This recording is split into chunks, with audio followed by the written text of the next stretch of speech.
really pleased to be joined on Not the Andrew Marr Show by Yvonne Ridley, who is in Turkey and has been part of the Freedom Flotilla, which is planning to send over 5,000 tons of aid to Gaza, with 500 people on board the vessel. But there's some sort of breaking news, I believe.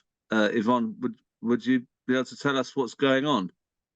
Yeah, I've got some very bad news to give you. The flotilla has been, I don't like using the word cancelled, I'll say postponed. We've been sabotaged, I would say, by a deal between Israel and a tiny, tiny, tiny West African state, Guinea-Bissau. It was a former Portuguese colony, and it had provided the flag for the principal ship in the flotilla, which was carrying all the passengers and aid you spoke about. Unfortunately, today, the ships underwent a stringent inspection and passed with flying colours, which prompted Guinea-Bissau to then withdraw the flag. And as anybody who knows maritime law will tell you, you cannot sail a ship without a flag. So this has been a blow. It was relayed tonight, less than an hour ago, so this is red hot news for you. It was relayed to all of the participants on the Freedom Flotilla, and I saw grown people just break down in tears because they've invested so much time, so much energy, and so much love into this project that they were inconsolable. And it was sad.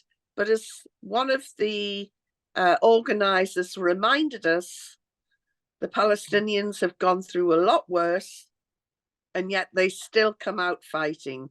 And that is the message that we take away today, that we're down, but we're not out. And we will bounce back, we will rise again, and we will get that flotilla on the water somehow or another, and we will sail it to Gaza. Of that, I am sure. There's a lot of determined people on that flotilla.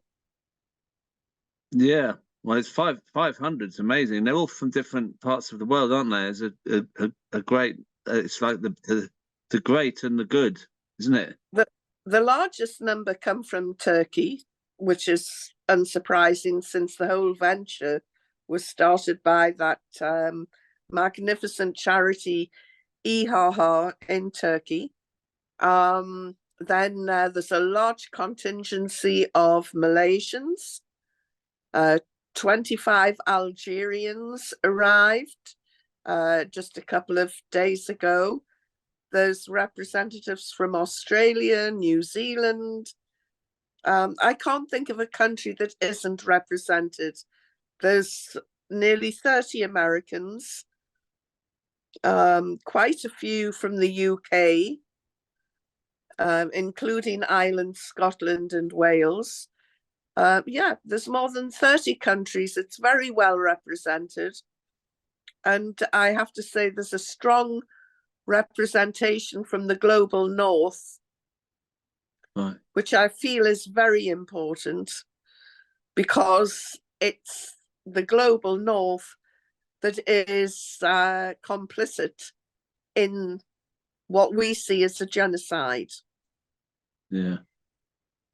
So you say that this country that I can't remember, so small country with that has the flag. I mean, is this a money thing? And they were given you think it was given a lot of money or some sort of thing like that from Israel? I mean, you can't. Is that what the guess is? I suppose. Well, I did some digging around in the last hour and discovered that on the 3rd of March, the president of this tiny African state, was given the red carpet VIP treatment by Herzog, the president of Israel, in Jerusalem.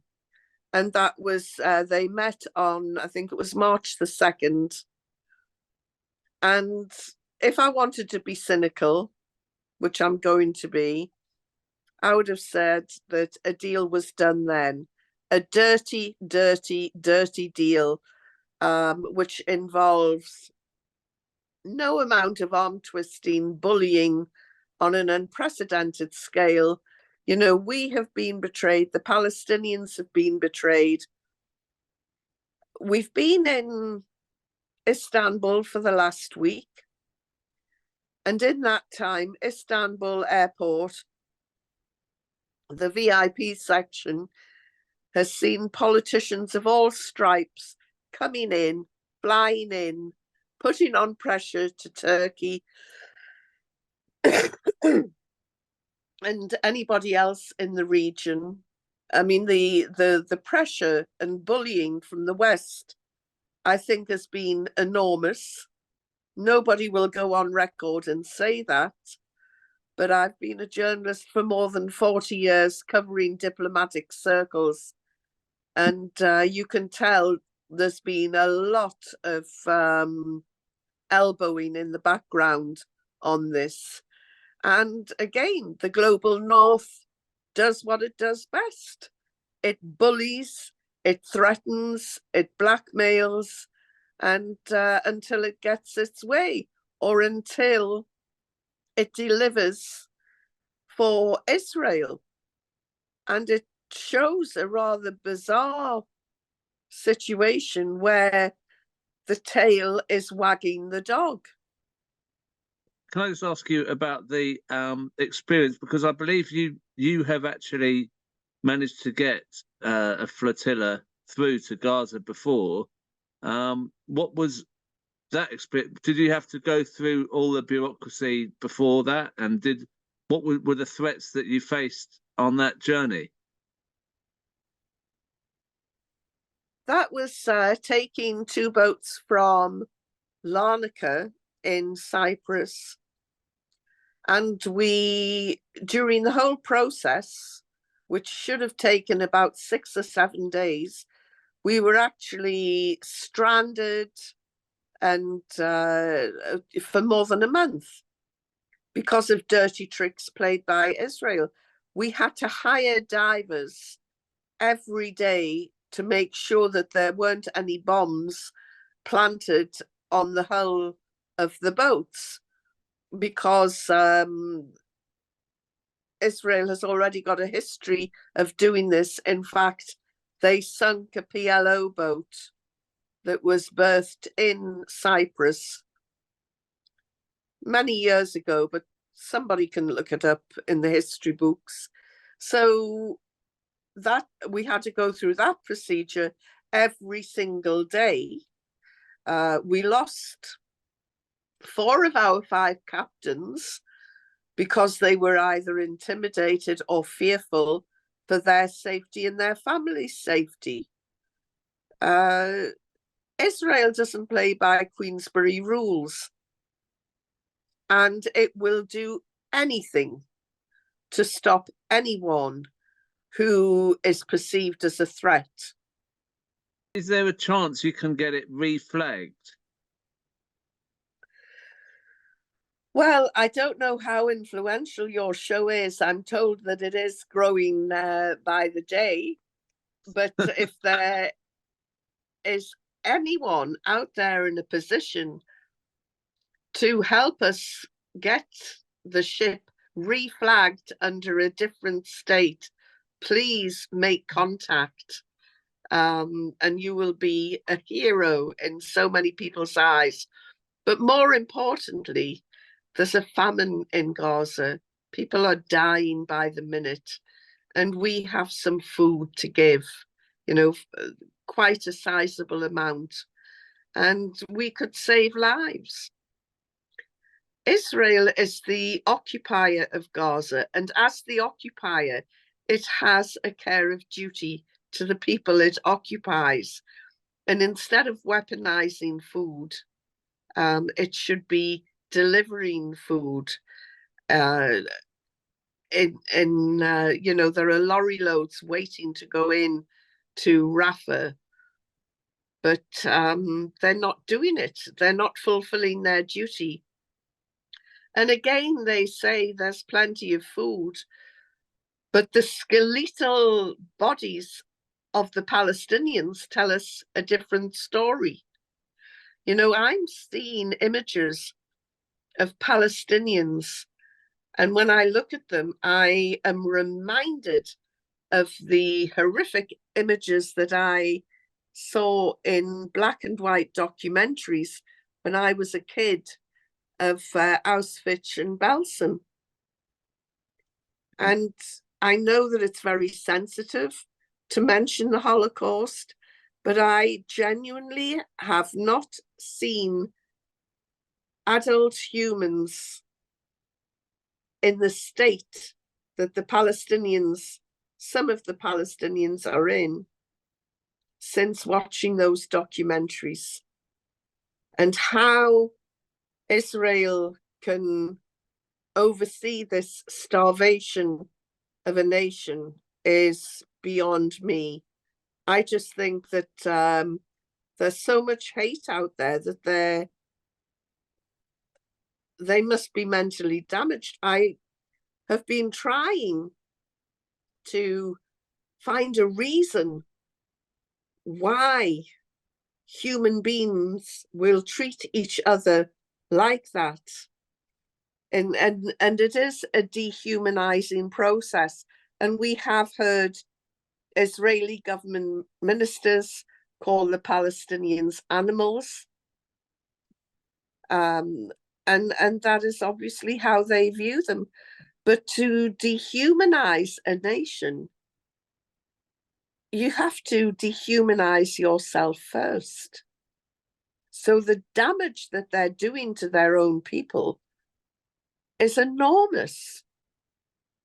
And I genuinely worry about the young soldiers who are being put through this reverse stepfordization process and turned into really evil people, because sooner or later that is going to manifest itself in civilian life.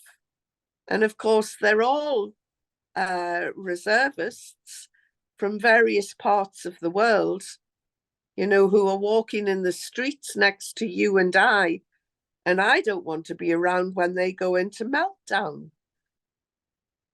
Israel can buy off a few small African states, but they're not going to win, are they? No, they're not. And they're trying every trick in the book. And I am so proud of Generation Z. You know, the millennials I've always despaired of. My daughter's a millennial, and I've always said that they're a difficult generation. But Generation Z, they are superb. And they are bringing America onto its knees, very much in the same way as the Vietnam demonstrations did. And it's really spiraling out of control. And of course, America is blaming the Chinese and TikTok because we, the people, own TikTok. We're in charge of it. It belongs to us. And so America is seeing TikTok as the fuse that is lighting this youthful revolution, when in fact the fuse is being lit in Tel Aviv by unjust, bad behavior by a rogue, out of control state, which, you know, nobody talks about this just yet on the mainstream media. But let's remember, this is a nuclear power with seemingly no red lines. You know, doctors, academics, pregnant mothers, they're all seen as fair game. And if there are no red lines, and they don't take any notice of Washington, and they won't hold back from London, Berlin, Paris, anywhere else. You know, we should be very fearful. And I think Gen Z have woken up to this. And of course, whatever happens in America comes over here. Warwick University is one of the most influential universities in Britain, and this will spread. This will spread like contagion through the UK, and tomorrow's demonstration will be a response to Rishi Sunak's government demonization. I'm told that tomorrow is going to be extra special and that there will be a huge turnout. So although I've got bad news and we're still reeling, there's still a lot to be hopeful for. It's the people versus the world leaders. And I know who our money's on, because we can't be bought in the way that corrupt politicians are. We can't be owned in the way that the Zionist lobby buys up our politicians. And the Palestinian people themselves, you know, they've lost everything. They've been bombed, blitzed. Now they've been denied food. They're even blamed for their own condition. And yet they're still standing and they're still resisting. And they are a lesson to us all.